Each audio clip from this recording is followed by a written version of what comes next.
नमस्कार, India times पर आप सभी का बहुत स्वागत है। मैं आपके साथ आदर्श तिवारी और सबसे पहले आपको इस वक्त की बड़ी खबर बता देते हैं। एससीओ समिट में भारत की ताकत पूरी दुनिया ने देखी है।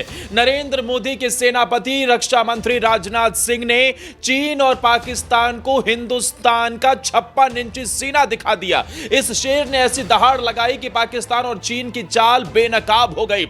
रक्षा मंत्री राजनाथ सिंह ने संयुक्त घोषणा पत्र पर साइन करने से इनकार कर दिया। एक बार फिर इसने बता दिया है कि भारत अपने इरादों पर चलता है, अपने हिसाब से चलता है, अपने हित के लिए चलता है।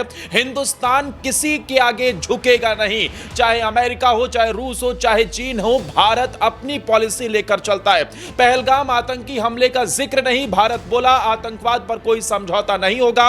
और इसी वजह से रक्षा मंत्री राजनाथ सिंह ने एससीओ समिट में जो वहां पेपर साइन होना था, एक संयुक्त घोषणा पत्र था, उस पर साइन करने से ही इनकार कर दिया। एससीओ के मंच पर भारत ने फिर मोदी सरकार की स्पष्ट विदेश नीति दिखाई है। रक्षा मंत्री ने कहा, भारत की सहमति तभी जब भारत के हितों की सुरक्षा हो। संयुक्त घोषणा पत्र में पाकिस्तान का प्रोपेगेंडा और भारत की अनदेखी। भारत ने करारा जवाब दिया। क्या मोदी जाएंगे अब चीन में होने वाले एससीओ समिट में? बड़ा सवाल खड़ा हो गया है, क्योंकि रक्षा मंत्री राजनाथ सिंह ने ही साफ कर दिया है कि सीधे तौर पर भारत अब किसी भी तरीके से झुकने वाला नहीं है। आज भारत ने एक बार फिर दुनिया को यह दिखा दिया कि मोदी सरकार की विदेश नीति में अब ना भ्रम है, ना झुकाव है। सिर्फ भारत के हित और आतंकवाद के खिलाफ जीरो टॉलरेंस है। चीन के शिंगदाओ में आयोजित एससीओ यानी शंघाई सहयोग संगठन के रक्षा मंत्रियों की इस बैठक में एक बड़ी घटनाक्रम देखने को मिला है। ऐसा घटनाक्रम जिसने हर किसी के होश उड़ा दिए हैं। भारत के रक्षा मंत्री राजनाथ सिंह ने उस साझा घोषणा पत्र पर हस्ताक्षर करने से इनकार कर दिया, जिसे चीन और पाकिस्तान जैसे देशों ने आगे बढ़ाया था। घोषणा पत्र में भारत की सबसे बड़ी चिंता आतंकवाद थी और इसे ही गंभीरता से नहीं लिया गया था। इतना ही नहीं, हाल ही में पहलगाम में हुए आतंकी हमले, जिसकी जिम्मेदारी लश्कर-ए-तौयबा से जुड़े एक संगठन ने ली थी, उसका कोई भी जिक्र नहीं था। इसके विपरीत घोषणा पत्र में बलूचिस्तान में हुई घटनाओं को प्रमुखता दी गई और उस भाषा में भारत को परोक्ष रूप से जिम्मेदार ठहराने की भी कोशिश की गई। यानी यहां तो वही कहावत फिट बैठती है, उल्टा चोर कोतवाल को डांटे, और यही हालात पाकिस्तान के साथ हो रहे हैं। भारत के इस कड़े विरोध से एससीओ के सदस्य स्तब्ध रह गए, क्योंकि आज तक कोई भी एक देश ऐसा नहीं कर पाया था। हिंदुस्तान ने एससीओ समिट में यह कर दिखाया जो पहले कभी नहीं हुआ। भारत ने स्पष्ट कर दिया, जिस मंच पर भारत की सुरक्षा चिंताओं की अनदेखी हो, उस मंच पर भारत सिर्फ बैठा नहीं रहेगा, खड़ा होकर जवाब देगा। ये शेर हिंदुस्तानी रक्षा मंत्री राजनाथ सिंह की दहाड़ थी। रक्षा मंत्री राजनाथ सिंह ने अपने संबोधन में बिना नाम लिए पाकिस्तान को जमकर घेरा।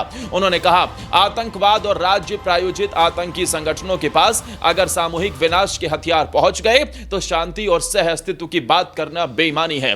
कुछ देश सीमा पार आतंकवाद को राज्य की नीति का हिस्सा मानते हैं और उन्हें खुलेआम संरक्षण देते हैं। अब समय आ गया है कि ऐसे देशों की खुलकर निंदा की जाए। बैठक में पाकिस्तान के रक्षा मंत्री ख्वाजा आसिफ भी मौजूद थे, लेकिन भारत ने अपने पक्ष में किसी प्रकार की कोई भी नरमी नहीं दिखाई। राजनाथ सिंह ने दो टूक शब्दों में कहा, जो देश आतंकवाद को पालते हैं उन्हें उसकी कीमत चुकानी होगी।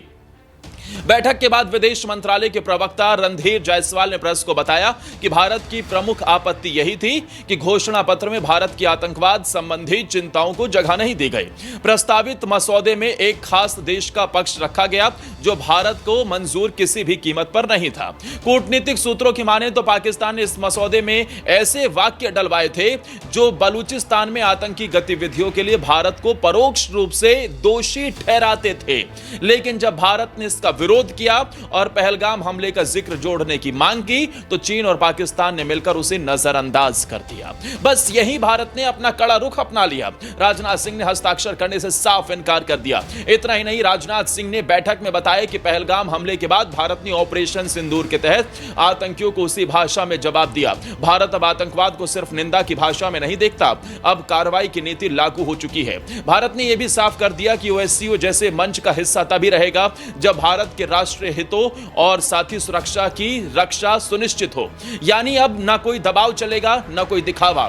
भारत अपने निर्णय खुद लेगा, अपने हितों के अनुसार। यही नहीं, अब नजरें टिकी हैं एससीओ समिट पर, जो इस साल अगस्त में चीन में आयोजित होने वाला है। प्रधानमंत्री नरेंद्र मोदी क्या उस समिट में जाएंगे, यह बड़ा सवाल है, क्योंकि साल 2023 में जब नई दिल्ली में G20 हुआ था तो चीन के राष्ट्रपति शी जिनपिंग ने हिस्सा नहीं लिया था, और साल 2018 के बाद भारत से प्रधानमंत्री मोदी ने चीन की कोई भी यात्रा नहीं की है। ऐसे में अगर एससीओ में पाकिस्तान और चीन की नजदीकी इसी तरह बनती है तो बहुत मुमकिन है कि भारत इस बार शिखर सम्मेलन में अपने शीर्ष नेतृत्व को ना भेजे।